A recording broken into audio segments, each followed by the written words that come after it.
واعبدوا الله ولا تشركوا به شيئا. Donc, celui qui ne connaît pas les portes du shaitan, le shaitan va l'avoir facilement. C'est pour ça qu'Allah Ta'ala dit dans le Coran, il a dit وَكَذَلِكَ نُفَصِّلُ الْآيَاتِ وَلِتَسْتَبِينَ سَبِيلَ الْمُجْرِمِينَ. Il a dit, et c'est ainsi que je vous montre mes versets, il a dit, pour que le chemin des criminels vous soit clair.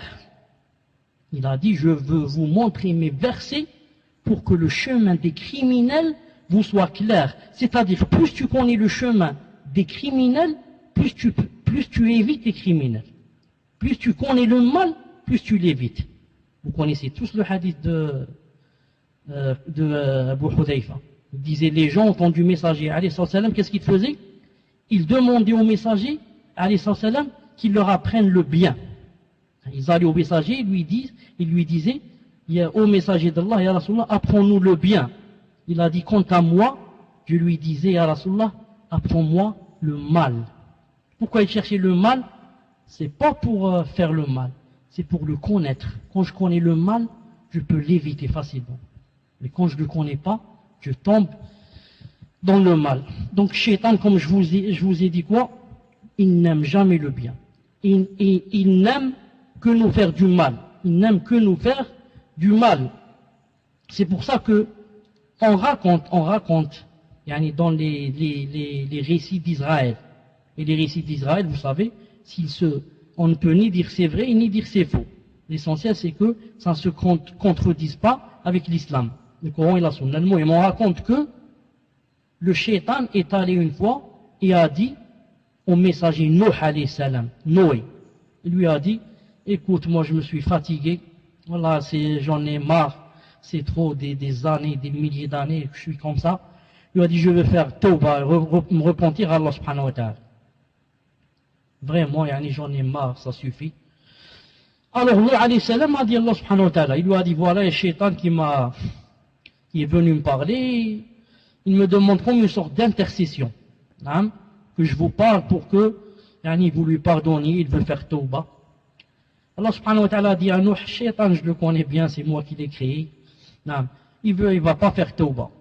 Nuh alayhi salam a insisté, si Allah il veut faire tawbah, il a pleuré miskin, il a dit j'en ai marre, je veux plus, khlas, ya Allah, bzaf.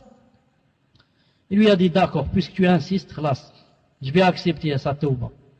Alors dis-lui quand tu le rencontres, qu'il aille à la tombe de Adam alayhi salam. Il aille devant sa tombe et qu'il lui fasse une prosternation. Pourquoi? Car il lui avait demandé de faire une prosternation. De son vivant, il n'a pas accepté. Il lui a dit alors, dis au shaitan, d'aller devant sa tombe et faire une prosternation, et c'est terminé. Ensuite, Nuh alayhi salam a rencontré shaitan. Il lui a dit, je t'annonce la bonne nouvelle. Allah subhanahu wa ta'ala a accepté ton repentir. Là, il t'a dit seulement, va devant la tombe, walhamdulillah, de Adam, fais-lui une prosternation, et khlas, inshallah, tu seras parmi les plus élevés. Que lui a dit le shaitan? Il lui a dit, répète, je vais devant la tombe de Adam, je lui ai fait une prosternation.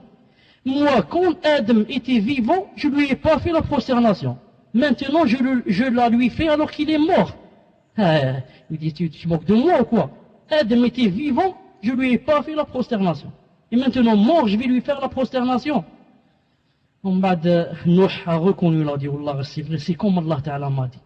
Celui-là, il ne contient pas de bien. C'est la source du mal. Shaitan n'aime pas le bien. C'est impossible. Il n'aime pas le bien. Même si apparemment, il te montre qu'il aime le bien, ou bien toi, tu crois qu'il veut te faire quelque chose du bien. Si tu crois, ou là il te montre qu'il veut te faire du bien, sache que derrière ce bien, qu'est-ce qu'il y a? Il y a un grand mal, un très grand mal. Un très grand mal. C'est pour ça que j'ai dit qu'il fallait bien connaître le shaitan. D'où il vient, comment il vient, qu'est-ce qu'il fait, ses ruses, ses tromperies, ses duperies et comme ça. D'ailleurs, on raconte aussi qu'une fois, il y avait un homme qui était adossé à un mur d'une bâtisse vraiment vieille qui allait s'écrouler. Une vieille maison qui allait s'écrouler et quelqu'un qui était pas de la ville, bien sûr. Il passait par là, il était fatigué, il a vu une maison comme ça, il est allé s'adosser. Il s'est adossé et il savait pas que cette bâtisse allait s'écrouler, déjà, elle tenait à peine. Dès qu'il s'est adossé comme ça, il y a quelqu'un qui est venu vers lui. Il lui dit, lève-toi, comme ça, vite. Et l'autre, il s'est levé. Juste la personne qui était adossée s'est levée et la maison s'est écroulée. Il s'est retourné comme ça, il a dit, Alhamdulillah, ya Rab, Alhamdulillah, j'ai été sauvé, Alhamdulillah. Ensuite, il a dit à l'autre personne qui lui a dit de se lever, Barakallahu fik ya akhi, Barakallahu fik. Laisse-moi seulement te remercier, Jazakallahu khair. Est-ce que je peux savoir qui tu es, Barakallahu fik? Wallahi, vraiment, tu es quelqu'un vraiment qui aime le bien. Il lui a dit, je suis le shaitan. Comment? Il lui a dit, je suis le shaitan. Il lui a dit, non, tu mens, tu n'es pas le shaitan. Il lui a dit, l'autre, Wallah, je suis le shaitan. Il lui a dit, Wallah, tu n'es pas le shaitan. Il lui a dit, pourquoi je ne suis pas le shaitan? Il lui a dit, tu n'es pas le shaitan car le shaitan ne fait que le mal. Et toi, tu viens de sauver ma vie. C'est impossible que le shaitan aime sauver la vie de quelqu'un. Il n'aime que le mal. Si c'était toi le shaitan, tu m'aurais laissé mourir sous les décombres. Alors l'autre lui a dit, ça se voit, mon fils, ça se voit que tu es un djihad dans ta religion. Moi, je suis le shaitan et je te dis que il y a un hadith du messager, alayhi salam, qui dit que quiconque meurt sous les décombres, il a le statut de martyr. Moi, le hasad, la jalousie, j'ai pas voulu que tu aies le statut de martyr et que tu meurs sous les décombres. C'est pour ça que je t'ai dit de te lever pour que la maison tombe sans qu'elle tombe sur toi. Allahu Akbar. L'autre, il a reconnu, il a dit Allahu Akbar. Subhanallah al-Azim. Non seulement tu es un shaitan, mais tu es le plus grand des shayatins. Maintenant, je reconnais. Non, c'est pas toi le shaitan, c'est le père des shayatins. Regardez comment il pense. Non, il te dit, lève-toi, sauve-toi. C'est pas pour que tu te sauves et que tu ne meurs pas, mais pour que tu n'aies pas le statut du martyr. Vous connaissez le statut du martyr? Il a 7 particularités qu'aucune personne n'a. Entre autres, quoi? Entre autres, il ne sera pas questionné dans sa tombe. Allahu Akbar. Dans la tombe, il n'y a pas nakir ou munkar qui viennent. Dans la tombe, tu rentres, c'est directement, on te tapisse du paradis, on te met les vêtements du paradis, et on t'ouvre une fenêtre au paradis, tu vois ta place. Subhanallah al-Azim. Et quand tu meurs, tu ne ressens pas ce que ressentent les gens de la douleur. Ils ont dit comme un petit pincement. Un pincement, imagine ton fils te pince un peu. C'est tout. Et Yom al-Qiyamah, il se marie avec combien? Avec 72 femmes du paradis. Et il peut faire l'intercession à 60, qu'Allah Ta'ala fasse qu'on soit de al-Muhim. Donc je disais que le shaitan rajim ne nous aime pas le bien et fait tout son possible pour que quoi? Pour que on s'éloigne du bien, on s'éloigne de l'adoration du Seigneur. Al-Muhim. Donc avant de commencer la sourate, qu'est-ce qu'on dit? A'udhu billahi sami' al-alim min shaitan rajim min hamzihi wa nafkhihi wa nafthihi. Ensuite, sachez que si c'est pas Allah subhanahu wa ta'ala qui nous aidait, le shaitan aurait fait un massacre. Nous aurait massacré, il aurait fait un ravage. Si c'est pas quoi? Si c'est pas que Allah subhanahu wa ta'ala nous aide, na'am, et nous guide. Sinon, qu'est-ce qui se passe? Sinon, le shaitan, wallah, il va pas nous laisser. C'est pour ça qu'Allah ta'ala, lorsqu'il a dit dans le Coran, sourate An-Nur, verset 21, il a dit, Ya ayyuhalladhina amanu, la tattabi'u khutuwat shaitan. Ô vous qui avez cru, ne suivez pas les pas du diable. Remarquez, il n'a pas dit ne suivez pas le diable. Le diable, personne ne le suit. Il a dit ne suivez pas les pas du diable, les pas. Ensuite, il a dit, quiconque suit les pas du diable, sachez que celui-ci ordonne la turpitude et le blâmable, et n'eût été la grâce d'Allah envers vous et sa miséricorde, nul d'entre vous n'aurait jamais été pur. Voilà ce que je voulais dire ici. La phrase où Allah Ta'ala a dit, n'eût été. Si c'était pas la grâce d'Allah envers vous et sa rahma, nul d'entre vous n'aurait été pur. Pourquoi il a cité la purification ici? Avant cela, il a parlé du shaitan. Oh, vous les croyants, ne suivez pas les pas du shaitan. Ça veut dire que le shaitan va faire tout son possible pour te souiller le cœur. Mais Allah subhanahu wa ta'ala va t'aider avec sa grâce et sa miséricorde, il va te purifier. Ça veut dire que toute personne, c'est comme si Allah ta'ala veut dire, ô vous les croyants, le shaitan, attention, il est très dangereux. Il va vraiment vous éloigner. Maintenant, si vous voulez vraiment que vous soyez pur et qu'il ne puisse rien vous faire, il faut que donc vous reveniez vers moi, car c'est seulement moi, avec ma grâce et ma miséricorde, qui purifie la personne. Non, c'est pour ça que plus tu es sincère avec Allah subhanahu wa ta'ala, plus tu as de la science.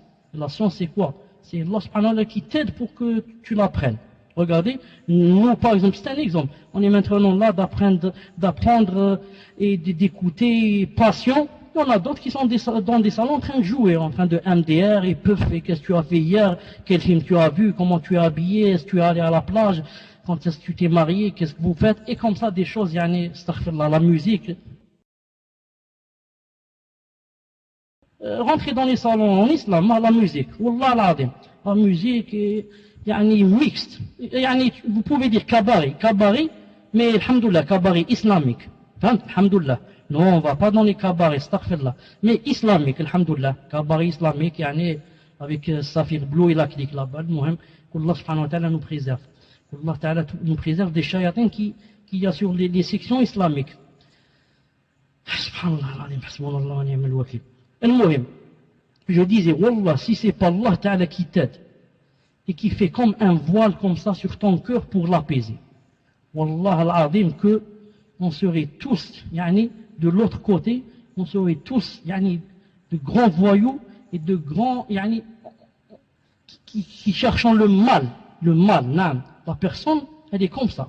Elle cherche ses passions, ses désirs, le mal, ce qui lui fait mal, subhanallah al-azim.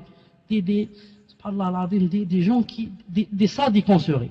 Mais Allah subhanahu wa ta'ala a fait descendre quelque chose sur ton cœur, l'a apaisé et a éloigné de toi les shayatins. Si Allah ta'ala, yani, ne te veut plus du bien, il voit dans ton cœur que tu ne veux plus cette chose, qu'est-ce qu'il va te faire? Il va renverser ton cœur. Comme il a dit dans le Coran. Il a dit, et on renverse leurs yeux et leur cœur. Et tu te trouves de l'autre côté.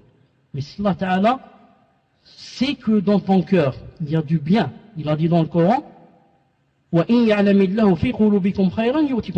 si Allah sait dans vos cœurs du bien, il vous donne du bien. Ça c'est un verset. Donc Allah Ta'ala regarde les cœurs, quand ils sont, il voit qu'il y a du bien, qu'est-ce qu'il fait? Il apaise encore ton cœur, il t'aide, il t'ouvre ses portes.